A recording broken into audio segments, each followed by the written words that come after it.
So I have a lot of thoughts about Joe Abercrombie's The Wisdom of Crowds. Most of those thoughts do involve the word That's why I've sort of put off doing this review, just so I can get all my thoughts in order, because there's a lot of them. There's a lot of thoughts in there, tumbling around like a pinball machine in an earthquake. So The Wisdom of Crowds is the final book in the Age of Madness trilogy. This was unequivocally my most anticipated release of the year. The First Law series is my favourite fantasy series, and I could not wait to read this. Now that I have read it and digested it, it's time for me to tell you what I thought. This is what I have so far. Pain. That's it. So I'm gonna do the standard, mainly non-spoilers, but then a bit of spoilers. But I will be talking about the general plot threads, so if you really don't want to go in knowing anything, then do read the book first and then come back to the review. Because there's even stuff in the opening I'm gonna talk about that could be considered a spoiler, but it's also just the plot of the book, so. And also everything in First Law up to Trouble with Peace. Spoilers for all of that, inherently. But for the moment, we're in the spoiler-free section. So this book really just gets going, doesn't it? There's no messing around, no preamble in here. No, this just gets right into it. I suppose it helps that it's the third book in a trilogy, so there's no need to set up setting or characters or anything like that, but still, it's like very like, oh, okay, we're in it now. Things are happening, the things that are happening are bad, we're gonna have to see how these characters cope with it. It does feel like a cliche to say that I was hooked from page 1 of a book, but in this case I do think it is literally true. Because, and this was set up at the end of Trouble with Peace, right in the first chapter of this book, the People's Army, the Breakers and the Burners rise up and begin to overtake the Agrion. This is a People's Revolution on a scale that we have never seen before in the First Law series. It is hectic and frantic and insane and captivating to read because you do not know what is going to happen next. And it's also sudden and chaotic, and it really throws you into the mix of it. And I think this opening is really Joe Abercrombie in his element. He is excellent at writing situations like this, the terror and frenzy of it all. How righteous convictions can so easily become corrupted into mindless violence. And we get one of my personal favourite tidbits of the Age of Madness trilogy as a whole is we get these occasional chapters that are called The Little People, where we hop around into different perspectives from just someone who is a passerby to a big event. I love whenever we get one of those chapters, because you just know that something's gonna go down. It's also great for seeing like the two different sides of the whole thing. Like, some people we see they're involved in the riot, they're all caught up in the rush and the excitement of it. Some people are terrified, running from their lives, and it very quickly becomes apparent that it doesn't matter if you're a noble or a peasant, your life is in danger if you're in the Agrion in this moment. The whole opening sequence, the whole overtaking of the Agrion was just a phenomenal read. I was like rushing to turn the pages. I was so hooked right away. And the whole storyline of the People's Army was just executed so well. Executed is an interesting word choice considering this sort of stuff that happens. The way they have this whole revolution, but ultimately it just ends up replacing one kind of tyranny with another. The inherent hypocrisy of some of the people who are involved in this whole thing, especially the writer Sorbrek, who has a more prominent role than he's had in previous books. He's up to some stuff. I do love that Joe Abercrombie has that character. Anytime a writer includes a character who is also a writer, there's an opportunity to have a bit of fun with it, and I think Joe Abercrombie absolutely takes that opportunity and runs with it. It's a bit of tongue-in-cheek self-deprecation, a tiny hint of meta-humor in there, but not so much that it undercuts the book. I did enjoy Sorbrek. I didn't enjoy the things he was doing. His morals in the book are, not the highest, but you know, he's kind of he became kind of a Weasley love-to-hate character. I like the way we got to see more of him. Where was I? Oh yeah, the hypocrisy of it all, and how in so many cases they overthrow the Agrion and set up the People's Army, they call themselves, and yet so many things are just the same thing with a different name. The Lord's Round becomes the People's Round, the Inquisition becomes, I think they call it the Inspectorate or something, but it's all still the same, and the atmosphere that is created is just so tense because you never know what's gonna happen next, who's gonna end up in charge in this chaotic, anarchistic situation that they've built for themselves. You really feel the fear in every character when they're going out onto the street. They don't know if they're going to survive or be attacked or what's going to happen to them. And I did enjoy that there are several members of the nobility who just managed to just stay afloat through the whole situation. They managed to avoid any comeuppance and just slither through it all relatively unscathed, which does feel kind of true to some political situations. The people who really should be held accountable for the corruption and the tyranny that has gone on end up being the ones left untouched by the end of it, and the people who were just barely involved end up being the ones who get the most severe punishments. And Joe Abercrombie's really good at creating a mounting sense of dread for every character who is in the capital throughout the book. It's on the one hand, it's hard to read because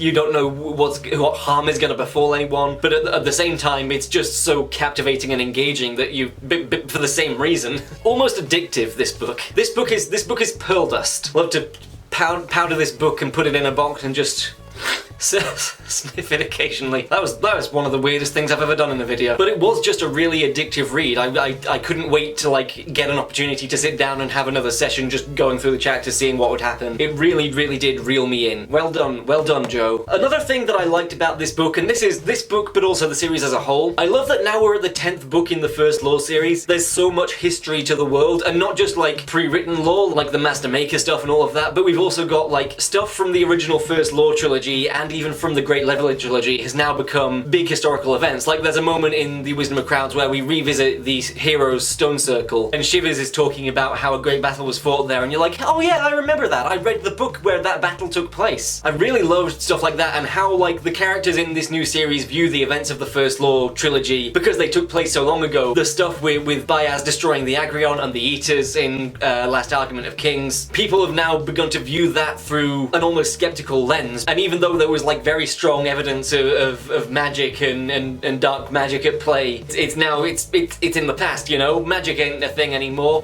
We're good, right, Zuri? But yeah, stuff like revisiting the heroes and visiting things that were relevant in previous books always runs the risk of feeling like a little too gratuitous, a little too fan service-y, but I do think Abercrombie managed to pull it off. We struck the balance just right. It's just like a little hint of nostalgia without dwelling on it too much, and we're also focusing on what is currently going on in the plot for this book when we visit the heroes. And the moment where they're in that stone circle and one of the heroes is broken and they talk about, well, what caused that? And Shivers says it's a cannon, and you're like, oh yeah, I remember that. I was there. I mean, obviously I wasn't there because it's a fictional world, but I was reading it when that situation happened. I just thought that was a cool moment, and I really enjoy how much history there is to the world now that is within the books that are written. It just makes it feel that much more alive and lived in. Not that it didn't from the start, but it just feels even more so now. Speaking of Shivers is my favorite character from the First Law series. Every time he appeared in Wisdom of Crowds, he was absolutely steam-sealing. I love his character arc from when we first meet him to where he is now, and he's just kind of off to the side making little sarcastic comments every now and then. The bit where he's just like, I know some quite nice one-eyed people. Shivers is the best boy. Speaking of characters who've had long arcs throughout the First Law series, someone who I think has had a really interesting background arc is Inquisitor Pike. Pike has become so different from the first time we ever meet him. I think if we ever got another Sharp Ends type book, it would be really interesting to have another POV chapter from him where he is now in the series. Because I think he's become like one of the most interesting recurring characters in these books. When you think about the journey that he's gone on, all the different ways he's been involved throughout each different trilogy within this series. And obviously he's not really ever a forefront character, it's all happening in the background. It's just a very interesting background arc. Speaking of the characters, let's talk about some of the main characters from the Age of Madness trilogy. Also pretty much cemented himself as my absolute favourite of this new cast of characters we're following. I absolutely loved him, especially his moments in this book. He is such a good character. When we first got introduced to him in A Little Hatred, I was worried that he was going to be too much like Jezzel, but throughout the trilogy he's managed to stand on his own 2 feet, and while he is similar to Jezzel, especially when we first meet him, he really has managed to become his own character and become my favourite of the series, and arguably the most morally good character in the First Law that we've met so far, even though he can't see it and the world at large doesn't believe it, which is part of the inherent tragedy of the First Law series. The good characters can never really seem to find a place for themselves where their good deeds are rewarded. And while sure he has had selfish moments and he's, you know, been a privileged noble, there's little moments like the way he cares for Hildy. He can be sarcastic and jokey all he wants, but as soon as Hildy's life gets in danger, he is suddenly very protective, and we see that he's got this fierce streak of loyalty to his friends and care for other people within him that just occasionally shines through. And each moment we spent with Orso throughout this trilogy, and especially this book, the more and more I loved him. Rikke is, I think, my second favourite character of the main cast from Major Madness. Love her relationship with Izun, love her relationship with Shivers, love the way that she tries to carry on the legacy of the Dogman doing the honourable thing, her struggle of trying to stand in her father's footsteps while also earning the respect of Northmen being a woman in charge. A concern I had with Rikke was when you have a character who can see the future a little bit, it can be hard to give them obstacles to overcome. And especially from like when she went to see Korib in trouble with peace, it really felt like there wasn't as much struggle for her, but I did really enjoy the way that her story was handled in The Wisdom of Crowds, and even though she's seen glimpses of the future, it still managed to be surprising for us the reader, and even for the other characters in the book. The battle for Carleon, and I said this in my reaction to my predictions video, the battle for Carleon, where Black Calder turns up to try and take Carleon back from Rikke, that is one of the best battle sequences in the entire First Law series, all 10 books. There's that palpable tension, you've got Rikke, you've got Calder, you've got Clover, you're wondering what's gonna happen. I think that battle for Carleon might be like my favourite sequence overall from this book. So satisfying and compelling and just really enjoyable to read. So yeah, really enjoy Orso and Rikke and their storylines.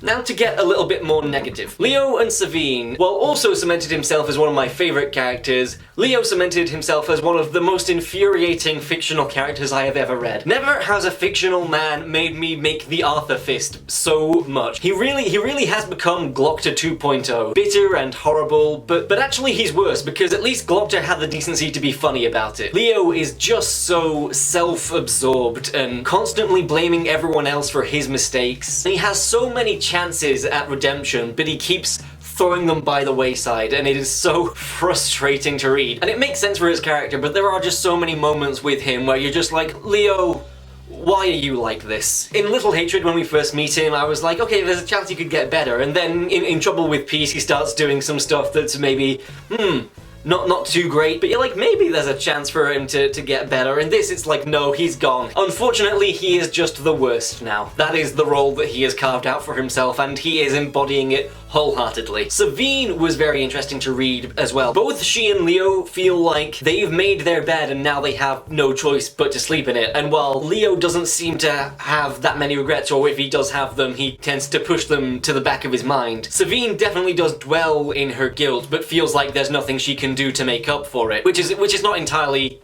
untrue. I think this is the most that I've enjoyed Savine's POV chapters in the Age of Madness trilogy. Just the way that she reflects on her part in everything, and we see those tinges of regret shine through. I love that moment where she starts the orphanage and she has that conversation where she's like, I know that this doesn't make up for the fact that I had children working in sweatshops. I know that this is all just a hollow front to try and make myself feel better. But what's the alternative? To not try? They're both just people who've made a lot of mistakes and now have to live in a world that is almost founded upon the mistakes that they've made. Actually, one thing that I kind of wish we'd gotten was like a conversation between Leo and Glocta. I think there could have been some interesting stuff there. I would especially love to see a conversation between Leo and Glocta from Glocta's perspective, because I feel like Glocta would have some scathing comments to make about Leo. But yeah, I did really think it was very interesting how Leo became more and more like Glocta as the book progressed. I really enjoyed Vick's character progression, how we finally gotten to a point where she comes to terms with standing with the winners isn't always a good thing, because sometimes the winners are terrible people. It was cool to see her like finally take some action and try and do things that are really for herself rather than for her security. And Broad had some of the most heart-wrenching chapters, because this is a man who is so lost in the world that he's become involved in. But we've seen the glimpses of the good man within him, and we're just rooting for him to, you know, get out of this situation somehow and be the good man we know he can be. And then Clover, well, Clover's just Clover. He's a bit of a bastard, but that's why we like him. Overall, I think this is definitely one of the most painful, most heart-wrenching installments in the First Law. This isn't just a book that pulls on your heartstrings. This is a book that grabs your heartstrings and then just clenches its fist around them and twists them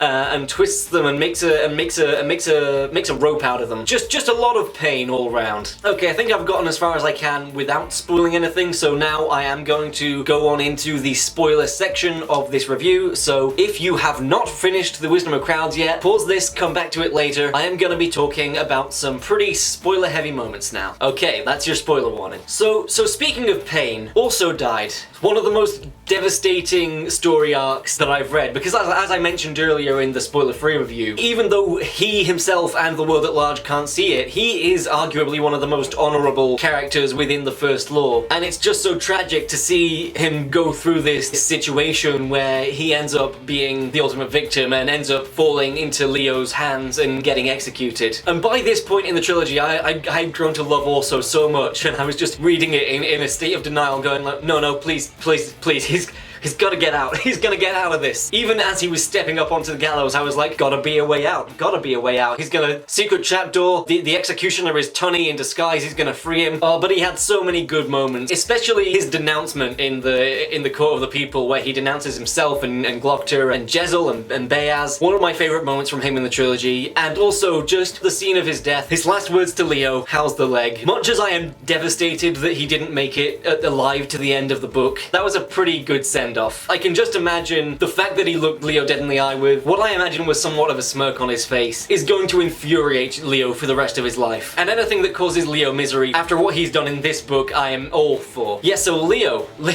had such a chance for redemption, and it almost looked like he was getting there. But then he just went full on bad guy and took over everything. And it's what I was talking about earlier. It's just the same tyranny in a different font, you know? It started with the corruption on the High Council, then it became the People's Army, and then Judge got in control and we had the whole thing with the tower. And then just as it seemed as Leo and Orso and Savine were all gonna team up and take it all back and set up something good and decent, Leo goes and stabs everyone in the back. From that moment on, it's like there's no redemption for Leo at this point. He has just become so horrible and so convinced of his own greatness and that his ruthlessness is necessary. And the tragedy in the way that Savine and he switch roles, but it is like Savine is the reason he is like this now. She encouraged him to be more ruthless. Now he is, and it's a nightmare. I absolutely loved the scene where we found out that Zuri was Ishri and they all fought Yoru together. Let's face it, Yoru had it coming, and the whole situation with the Weaver and the fact that the People's Army was all Pike and Glocter's plan to try and cut off Bayaz's strings on the Union. Again, that was a fantastic reveal when Glocter turns up and is like, oh yeah, it was all me.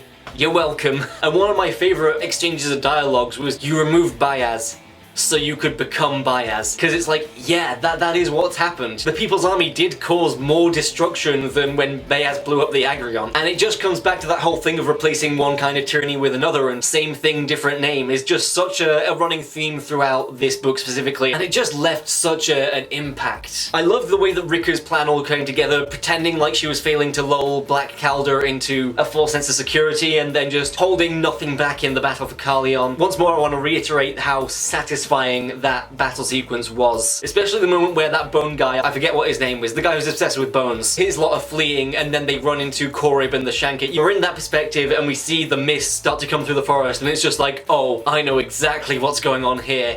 Yes. Yes! I cannot reiterate enough how much I enjoyed that sequence. And speaking of Rikke, I loved her ending, actually. I think that was one of the most satisfying conclusions to the character arcs in this book. As well as Vick turning away the chance to be the new Archlector. I thought that was a really neat inversion of almost the same conversation that Glocter and Pike had at the end of Last Argument of Kings. Glocter offers her the position, and instead of taking it, she just goes to actually find her own path and do something that she actually wants to do. Really loved that. And again, the conclusion to Rikke's arc, where she decides to stay in Uthryth and rule from Uthryth, but do bring Scarling's chair down, just in case. That was a really great and satisfying moment to end on for her character. And speaking of the end of Rikke's arc, Long Eyes Open again. Oh boy, seeing the stuff in her vision, especially the stuff that involves Bayaz weaving his net back together, that was just such a oh god. There's so much more going on here. There's more to come. And also possibly Calder's bastard son is now being trained by Bayaz and Clover. There's just that whole vision. There's a lot of stuff to think about within it. There's a lot of stuff to analyze. So that's something that's gonna be, you know, occupying a lot of headspace within my brain for like probably, you know, the rest of my life. This series really has me in its clutches and will not let go. So in conclusion, this book was an absolute roller coaster. It really excelled at creating this feeling of dread and an unexpected turn of events. And while for some characters it certainly didn't have a happy ending, in retrospect it was a satisfying ending. And that is what matters in an ending to a series. Looking at no one in particular, it is a book that gripped me right from the start, and since I finished it I have not been able to stop thinking about it. I thoroughly really enjoyed reading this book, no matter how broken it left me afterwards. I think that's my review. So if you like this video, please give it a like. If you want to see more from me, please do subscribe to the channel if you have not already. Let me know what you thought of the Wisdom of Crowds down in the comments below. Thank you all so much for watching this video, and as always, I will see you in my next one.